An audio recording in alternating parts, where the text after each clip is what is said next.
Nós vamos dar uma introdução só para você entender o que nós vamos falar. Você já ouviu falar sobre o filho pródigo na Bíblia, sim ou não? Quem já ouviu falar? Só isso.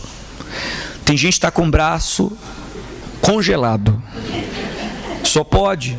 Hoje de manhã estava muito frio, 3 graus. Foi ou não foi? Vou perguntar de novo.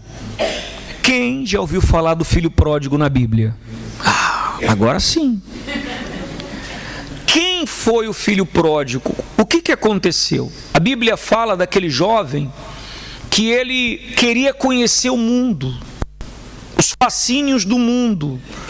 E a Bíblia fala que ele chegou no seu pai e pediu a sua parte na herança. E disse: pai, eu quero ir embora, conhecer o mundo, etc, etc. E o pai concordou. O pai não vai brigar, o pai não vai impor. Quer ir, vai. E ele pegou a riqueza e foi. Só que diz a palavra que nesse interim, ele perdeu tudo. Ele gastou tudo, como muitos, sim ou não? Que pensam que ter muito dinheiro traz o quê? Felicidade. E ele foi e pensou isso e perdeu tudo, gastou tudo, a ponto que ele se viu na miséria, na bancarrota, a ponto que ele foi trabalhar em um determinado local, cuidar de porcos, e ele comia, ele desejava comer das bolotas que os porcos comiam, quer dizer, da comida dos porcos. E naquele momento, um momento de reflexão, caiu a ficha. E ele disse: poxa, eu estou aqui nessa situação, nessa miséria, enquanto os servos do meu pai comem do bom e do quê? Já sei. Eu vou voltar para a casa do meu pai, eu vou pedir o quê? Perdão.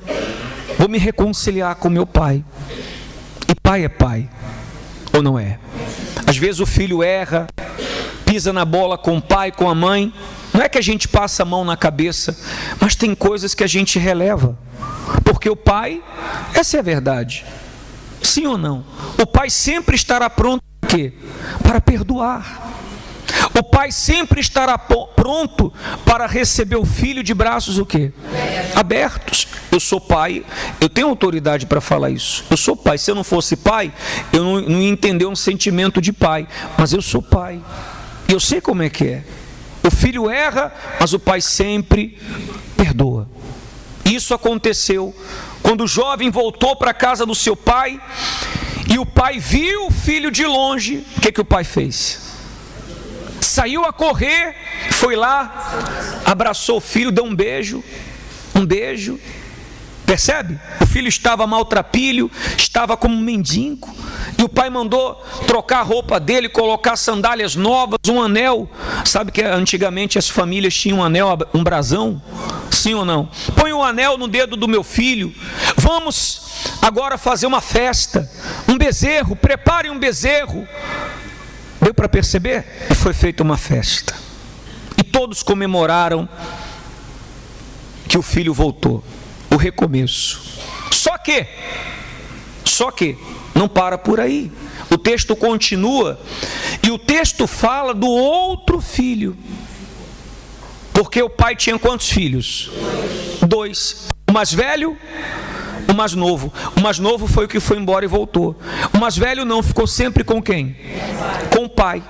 Quando o filho mais velho voltava do campo, que ouviu aquele alarido, aquela festa, e ele queria saber o que está acontecendo.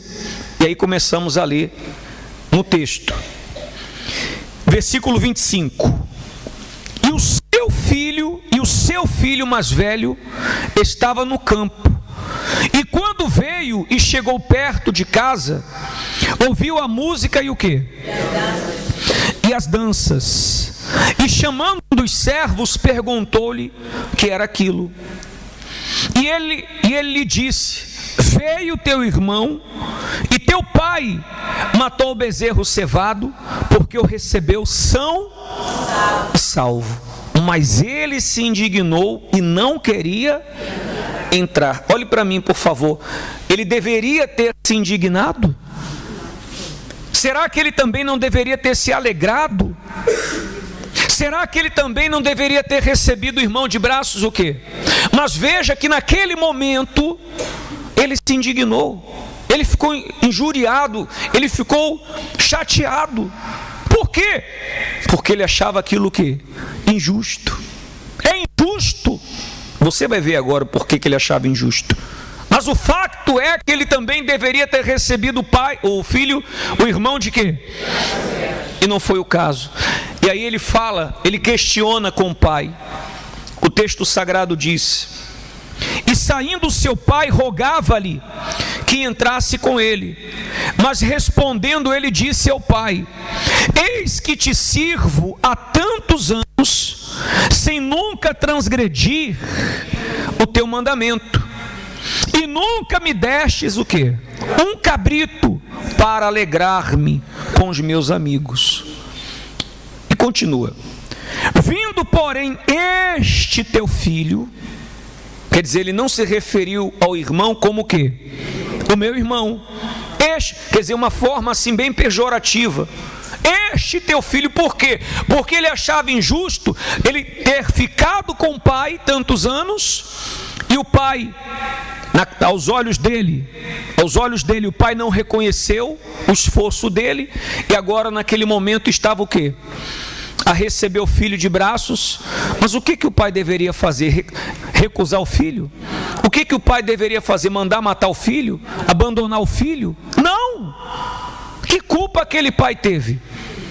Nenhuma culpa. Ele estava a fazer o papel de pai, porque pai é pai. Ele estava a fazer o papel de pai, como nosso Deus, que sempre recebe a todos de braços abertos e perdoa os pecados, perdoa as falhas, perdoa os erros. Não é assim que Deus faz? Quantas vezes nós erramos? Quantas vezes nós falhamos? Ou você não erra? Ou você não falha? Por isso que na oração do Pai Nosso, o que está escrito lá? Perdoai as nossas dívidas, assim como... E às vezes a pessoa esquece, ela só lembra da primeira parte, perdoai as nossas dívidas, mas ela esquece que ela também tem que perdoar. E veja que esse irmão não fez isso. E é esse ponto que eu quero chegar. Porque pode fechar a Bíblia, por favor, para você não perder o fio da meada. Preste atenção. Porque muitos acabam por ficar magoados dentro da igreja, ou magoados com o pastor, ou magoados com outro membro, ou magoados com o obreiro, ou magoados com isso, ou magoados com aquilo, e às vezes magoados com quem? Com Deus. Porque Deus não ouviu, porque Deus não atendeu, e etc, etc. Olhe para mim, enquanto você ficar magoado ou magoada, se você permitir a mágoa no seu coração, a sua vida vai ficar travada. A mágoa vai travar a sua vida. Por isso que tem pessoas com a vida o quê? Casamento travado, saúde travada, família travada, vida econômica travada. Por quê? A mágoa. A mágoa. E entenda uma coisa, a mágoa é sutil. A mágoa não se apresenta mágoa. O diabo não, preste atenção, o diabo, ele não fica nem preocupado de tirar a pessoa da onde? Da igreja. Só dela guardar mágoa, ele já venceu. Só dela ter ressentimento, ele já ganhou. Porque a mágoa é a porta para o reino das trevas. O perdão é a porta para o reino de Deus. Deu para entender sim ou não? Se você não perdoa, você não pode ser o quê? Perdoado. E a pessoa quer ser perdoado, todos nós queremos ser o quê? Porque todos nós cometemos falhas, e todos os dias, eu não estou a falar de pecados pontuais, mas falhas, porque somos humanos, ou não somos? Você pode falhar comigo, eu posso falhar com você, mas isso é normal, por quê? Porque nós somos humanos, temos a nossa humanidade. O que eu tenho que fazer é o que está escrito na própria palavra: de tudo que deves guardar, guarda o quê? O teu coração. Se eu fosse guardar mágoa de tudo que já aconteceu na minha vida, eu estava morto. Mas graças a Deus eu sempre tive esse discernimento espiritual. Se eu guardo mágoa, a minha vida fica travada. Então está amarrado. Eu não vou guardar mágoa. A mágoa é do diabo. Deu para entender? E quando há o perdão, eu e minha esposa estávamos a conversar sobre isso. Nós conversamos sobre as coisas de quem? É o que você que é casado e tem uma esposa na igreja, você deveria fazer. Comentar e conversar sobre as coisas de quem?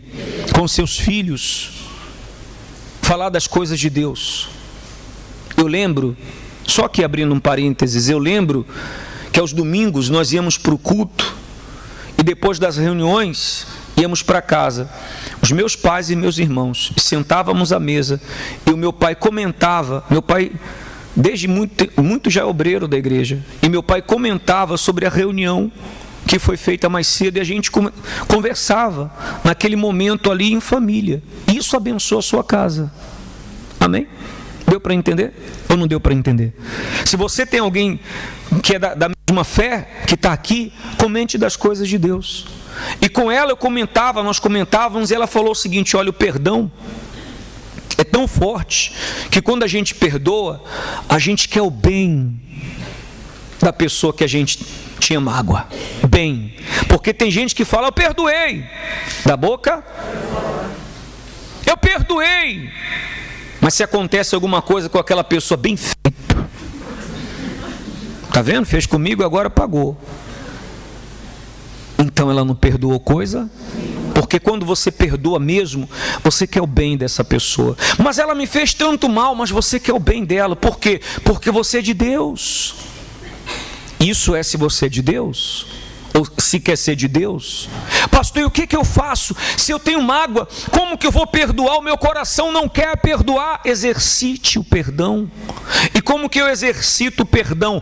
Quando eu oro por essa pessoa, ó meu Deus, abençoa fulano, ciclano, beltrano. Você ora por ela, o coração não quer, mas você usa o quê?